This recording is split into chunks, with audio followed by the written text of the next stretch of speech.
नमस्कार, आप सभी का जीके राइसिंग जोड़ यूट्यूब चैनल पर हार्दिक स्वागत और अभिनंदन। हम पढ़ रहे हैं अभिव्यक्ति और माध्यम, और आज का जो विषय है वो पूर्व में जितने भी प्रश्न आए हैं इस टॉपिक से उनका संकलन किया गया है। तो चलिए ज़्यादा समय खराब न करते हुए उन प्रश्नों को देख लेते हैं। पहला प्रश्न है, निम्न में से राजपत्र में प्रकाशित किसे किया जाता है? तो जब मैंने आपको पढ़ाया था तो बताया था अधिसूचना इसका राइट आंसर। नेक्स्ट क्वेश्चन है, ज्ञापन के संदर्भ में कौन सा कथन असंगत है? तो देखिए, सरकारी पत्राचार में अपने समकक्ष तथा अधीनस्थ कर्मचारियों को सामान्य संदेश प्रेषण के लिए लिखा गया पत्र ज्ञापन कहलाता है। बिल्कुल सही बात है, ये लाइन मैंने आपको लिखवाई थी। ज्ञापन अन्य पुरुष शैली में होता है, ये भी सही है। ज्ञापन में न तो विवादन होता है, न ही प्रशंसावाचक वाक्य होते हैं। ज्ञापन में प्रसिद्धि का नाम पता ऊपर दाईं तरफ होता है, दाईं तरफ नहीं होता, बाईं तरफ होता है। ठीक है, तो ये नीचे इसका बताया गया है। फिर है, कोई राजकीय या गैर राजकीय संस्थान अपने निर्देश, योजना, निर्णय आदि को संबंधित व्यक्तियों या आम जनता तक पहुंचाने के लिए इनमें से किसका प्रयोग करता है? तो ये सबको पता है, विज्ञप्ति होती है, विज्ञप्ति के माध्यम से किया जाता है। ये बीच में एक प्रश्न है, ये अपना नहीं है, ये है, निम्न में से कौन सा असंगत है? सरकारी कार्यालय तथा समान आपूर्ति, निर्माण कार्य आदि के लिए कार्य संपन्न करने वाले व्यक्ति या प्रतिष्ठानों को समाचार पत्रों के माध्यम से जो आमंत्रण प्रकाशित किया जाता है वो निविदा यानी टेंडर कहलाता है। सरकारी प्रतिष्ठान ही निविदा जारी कर सकते हैं, गलत बात है, क्योंकि गैर सरकारी भी कर सकते हैं। निविदा में अनुमानित राशि एवं कार्य का विवरण देना आवश्यक होता है, बिल्कुल। निविदा में क्रमांक और जारी करने वाले अधिकारी का पदनाम आवश्यक होता है, तो इसका राइट आंसर हो जाएगा 2 नंबर, क्योंकि इसने असंगत पूछा है तो ये सरकारी जरूरी नहीं है, गैर सरकारी भी होता है इसमें। चलिए नेक्स्ट क्वेश्चन, अधिसूचना के संबंध में सही कथन है। अधिसूचना के संबंध में आपसे प्रश्न पूछा जा रहा है, तो अब बताइएगा अधिसूचना के संबंध में कौन सा कथन सही है। राजपत्रित अधिकारी उच्च अधिकारियों की नियुक्ति, प्रतिनियुक्ति, पदोन्नति हेतु अधिसूचना का प्रयोग नहीं होता है। अब मैंने आपको करवाया है, ये आपको याद होना चाहिए। फिर अधिसूचना में क्रमांक आवश्यक होता है, बिल्कुल नहीं होता। ठीक है, सरकारी नियमों अधिनियमों को प्रकाशित करने के लिए अधिसूचना का प्रयोग नहीं हो सकता, नहीं हो सकता, बिल्कुल सही बात है, क्योंकि वो पहले से क्या ऑलरेडी क्या है, ये सही बात है। और अधिसूचना अन्य पुरुष शैली में लिखना अमान्य है, गलत बात है, मान्य है। इसका राइट आंसर क्या होगा? सही पूछ रहा है तो ध्यान रखना है, सही कौन सा होगा? 3 नंबर होगा। सरकारी नियमों अधिनियमों को प्रकाशित करने के लिए अधिसूचना का प्रयोग नहीं हो सकता, इसमें से सही कथन पूछा तो इसका राइट आंसर 3 नंबर होगा। नेक्स्ट क्वेश्चन है, जब कोई पत्र अनेक कर्मचारियों, विभागों, शाखाओं को भेजा जाता है तब उसे क्या कहते हैं? तो सबको पता है, इसे परिपत्र कहा जाता है। इसका राइट आंसर 1 नंबर होगा। जनसंचार का माध्यम क्या है? तो ये सारे जनसंचार के माध्यम में आकाशवाणी, रेडियो जिसे बोलते हैं, दूरदर्शन है, इंटरनेट है, ये सब हैं। संप्रेषण प्रक्रिया का प्रथम तत्व है। प्रथम तत्व मैंने आपको बताया था किसे बोलते हैं? जो संदेश को भेजता है, यानी सेंडर जो होता है उसको बोलते हैं। 2 नंबर इसका राइट आंसर हो जाएगा। कविता जो पढ़ाई थी उसमें मैंने आपको बताया था, तो वही वहीं से प्रश्न लिया है। कविता के 2 भेद मुख्य रूप से प्रचलित है, उनका आधार कविता में निहित अनुभूतियों का स्वरूप है। ये 2 आधार क्या हो सकते हैं? एक तो कविता आत्मनिष्ठ हो सकती है और दूसरी वस्तुनिष्ठ हो सकती है, तो ये भी प्रश्न आपको करवाया गया था। फिर है, निविदा सूचना के प्रारूप में उल्लेखित नहीं होता, क्या नहीं होता निविदा में? देख लेते हैं, संबोधन और अधोलेख। निविदा में किसको संबोधन किया जा रहा है? ये दिए नहीं जाता, उसमें सब जो होते हैं वो सारे क्या होते हैं? ठेकेदारों को आमंत्रित किया जाता है, तो पहला इसका राइट आंसर हो जाएगा। बाकी जमा राशि की अंतिम तिथि होती है, निविदा खोलने की तिथि होती है, कार्य पूर्ति करने का समय भी बताया जाता है। फिर अर्ध सरकारी पत्र के लेखन के संबंध में इनमें से अनुपयुक्त कथन कौन सा है? अर्ध सरकारी पत्र आपको कहा था, याद करना अच्छी तरह से। किसी विषय पर अधिकारी की निजी सम्मति, मैंने बताया था, सलाह प्राप्त करने के लिए अर्ध सरकारी पत्र काम में आता है, बिल्कुल। स्वर्ण पत्र भेजने पर उत्तर न प्राप्त होने पर आप पर्सनली पूछ सकते हैं, ये भी बताया था। फिर अन्य पुरुष बहुवचन युक्त भाषा का प्रयोग होता है, नहीं होता, मैंने कहा था उत्तम पुरुष शैली में लिखा जाता है। आत्मनिष्ठ शैली का प्रयोग होता है, ये बताया था। तो इसका राइट आंसर क्या हो जाएगा, 3 नंबर इसका राइट आंसर है। पत्र की भाषा सरल और स्पष्ट होती है। यह निविदा का उद्देश्य क्या होता है? निविदा का उद्देश्य होता है कोई चीज़ का निर्माण करना या कोई चीज़ को बेचना। तो देख लेते हैं, ये देखो, संबंध विभाग में निर्माण, खरीद आदि कार्यों हेतु प्रस्ताव होता है। तो अपने को ज़्यादा जो चीज़ें आपको नोट्स में करवाई हैं वो ही ज़्यादा पढ़नी है। फिर अधिसूचना का प्रयोग नहीं किया जाता। कहाँ नहीं किया जाता? राजपत्रित अधिकारी की पदोन्नति हेतु फर्स्ट ग्रेड के लिए तो किया जाता है। सभी सरकारी कर्मचारियों की नियुक्ति के लिए कभी नहीं होता। थर्ड ग्रेड है, सेकंड ग्रेड है, पटवारी है, इनके लिए कभी भी अधिसूचना, इन्हें गजट में कोई सूचना प्रकाशित नहीं होती। तो इसका राइट आंसर यही हो जाएगा। बाकी सारा है सांविधिक नियमों और आदेशों की सूचना हेतु भी प्रयोग किया जाता है और शक्तियों को सौंपे जाने की घोषणा भी अधिसूचना के अंदर होती है। तो इसका राइट आंसर 2 नंबर होगा। फिर है परिपत्र के विषय में असंगत कथन है। परिपत्र संबोधन का प्रयोग नहीं होता, अधोलेख का प्रयोग नहीं होता, परिपत्र शब्द का प्रयोग होता है, व्यक्ति विशेष को संबोधित होता है। देखो, परिपत्र के अंदर संबोधन कभी नहीं होता, सही बात है ये तो। अधोलेख का भी नहीं होता क्योंकि वो सबको भेजा जा रहा है, तो अधोलेख लिखना भी आवश्यक नहीं है। परिपत्र शब्द उसके अंदर लिखा जाता है, ये रात ही बताया था। और फिर व्यक्ति विशेष को संबोधित नहीं होता क्योंकि तो सारे कार्यालय यानी शिक्षा विभाग को भेजा जा रहा है, तो जितने भी शिक्षा से जुड़े हुए जितने कर्मचारी उन सबको जाता है। तो परिपत्र में व्यक्ति विशेष को संबोधित नहीं होता है। फिर सोशल मीडिया में परिगणित नहीं है। इंस्टाग्राम बिल्कुल है, ब्लॉग्स है, ट्विटर है, फिल्म नहीं है। तो ये भी आपको करवाया गया प्रश्न ही है। फिर देखिए, वेब रेडियो उदाहरण है। वेब रेडियो की बात करें तो रेडियो आपको पता है ना, सिर्फ सुनाई देता है, तो सर्वे माध्यम है। तो जाने का प्रयास किया गया, तो देख लो यहाँ सर्वे माध्यम है। ठीक है, चलिए ज़्यादा समय खराब नहीं करेंगे। ये कहानी का एक प्रश्न आया था, तो ये देख लेते हैं। कहानी का वह संक्षिप्त रूप जिसे प्रारंभ से अंत तक कहानी की सभी घटनाओं और पात्रों का उल्लेख किया जाता है को क्या कहा जाता है? तो देखो, सबसे पहले मैंने कहा था कथानक सबसे बड़ी मुख्य विषय वस्तु होती है जिस पर पूरी कहानी चलती है। तो ध्यान रखना, कथानक इसकी मुख्य वस्तु है। जो प्रारंभ से लेकर अंत तक सभी कहानी, घटनाओं, पात्रों का उल्लेख करता है वो कथानक कहलाता है। रिपोर्टाज के विषय में असंगत कथन कौन सा है? देखो, रिपोर्टाज मैंने कहा था रिपोर्ट की तरह होता है, और रिपोर्ट का 80% भाग वो जो सभी घटनाओं को दिखाता है ना। 20% आप अपने आंतरिक रूप से दे सकते हैं। तो अब देख लेते हैं, रिपोर्टाज में बाह्य स्वरूप की अभिव्यक्ति कम नहीं होती, अधिक होती है, और आंतरिक स्वरूप की अधिक होती है। तो यहाँ कम होती है। आंतरिक आप अपने पास से कुछ बातें यानी 20% बातें हम लगा सकते हैं, इसीलिए कम होती है। तो ये इसका राइट आंसर हो जाएगा। बाकी सारा सही है। रिपोर्टाज का स्वरूप कलात्मक होता है। रिपोर्टाज में मुख्य घटना होती है। रिपोर्टाज लेखक का उद्देश्य वस्तुगत तथ्यों को प्रभावपूर्ण तरीके से अभिव्यक्त करना होता है। ये बात बिल्कुल सत्य है। सन 1854 में कलकत्ता से प्रकाशित होने वाले हिंदी दैनिक समाचार पत्र का क्या नाम था? मैंने आपको बताया था श्याम सुंदर जी का था समाचार सुधा वर्षन। हिंदी का प्रथम दैनिक समाचार पत्र था। ये भी अपने नोट्स में से ही प्रश्न आया है। संप्रेषण, ये वैसे साइकोलॉजी का प्रश्न है, परंतु यहाँ संप्रेषण चल रहा है तो यहाँ उसको ले लिया गया है।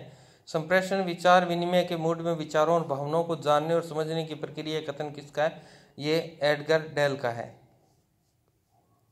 फिर देखते हैं, डायरी लेखन के संबंध में असंगत कथन है। डायरी आत्मकथा का एक बदला हुआ रूप है, बिल्कुल सही बात है।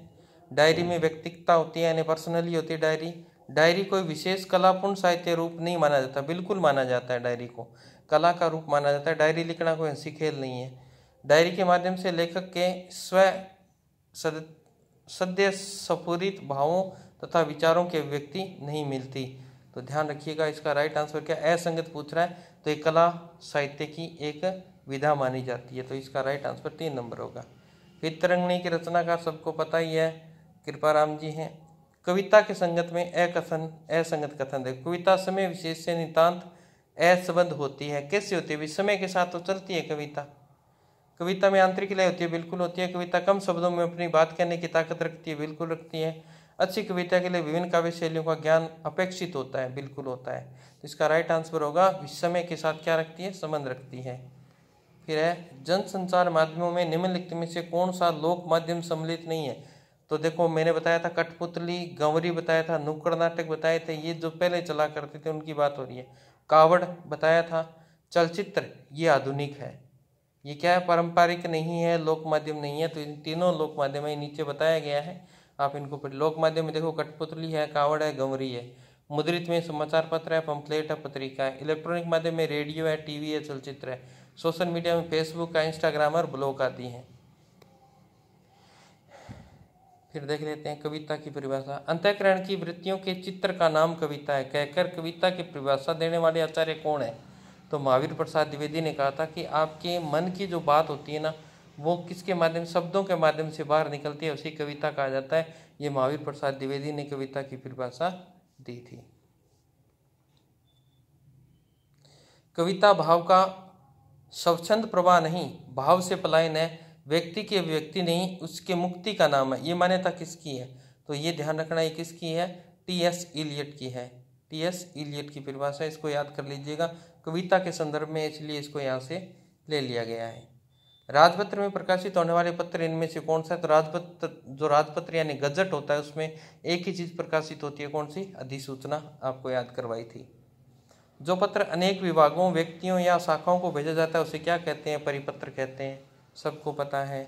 सरकारी प्रतिष्ठानों द्वारा समान आपूर्ति या निर्माण आदि कार्यों को इनमें से कौन सा पत्र समाचार पत्रों में प्रकाशित करता है? सबको पता है, निविदा होती है, बोली होती है, टेंडर होता है, नीलामी होती है।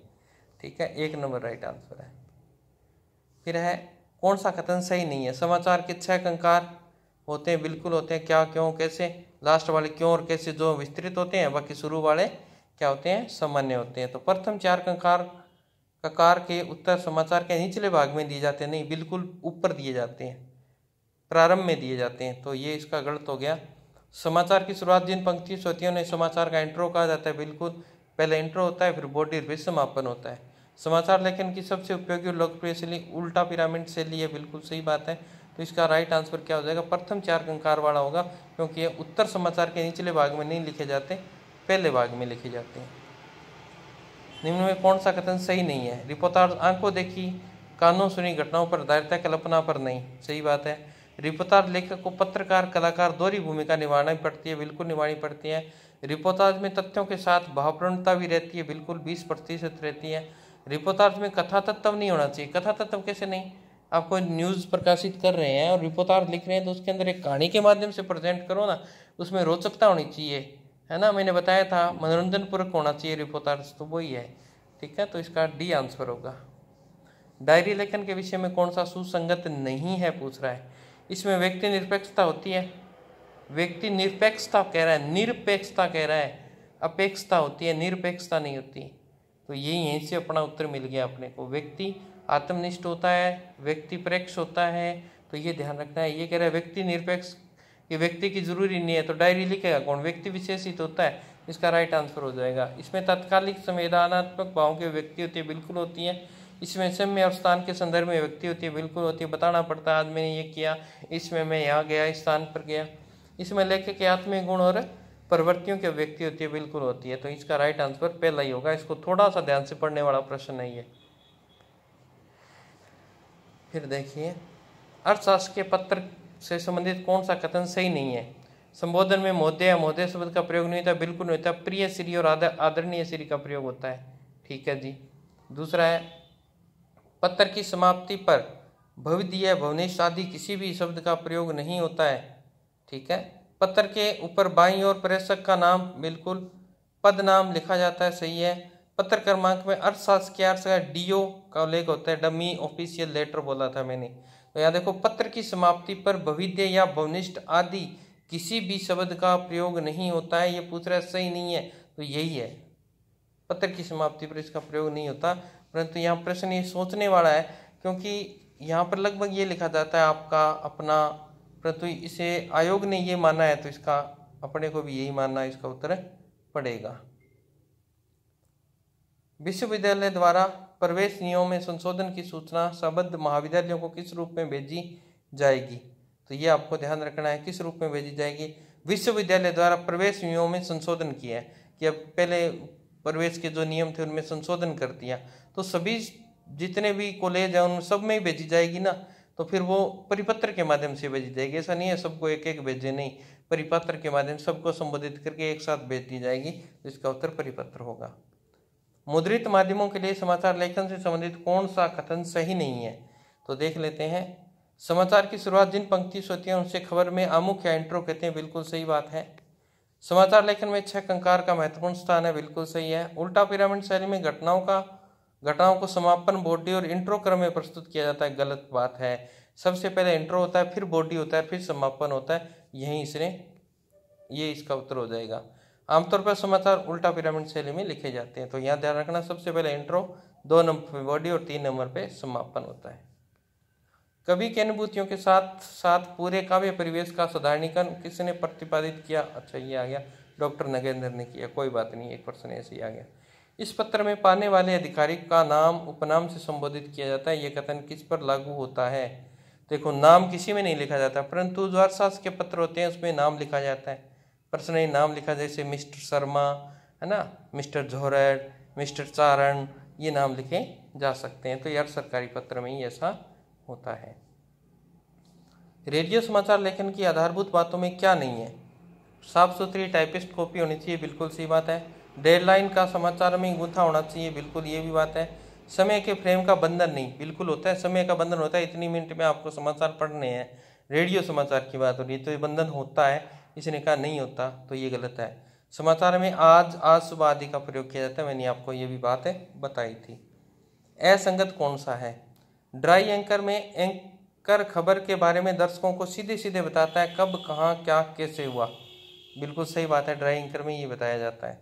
टीवी खबर बाइट्स के आसपास नहीं बुनी, अरे बाइट्स के आसपास ही तो बुनी जाती है। बाइट्स क्या होता है? जो घटना होती है उसको दिखाया जाता है, वो चलती रहती है, उसके आसपास समाचार बोले जाते हैं, है ना, तो ये बाइट्स वो है, याद रखेंगे।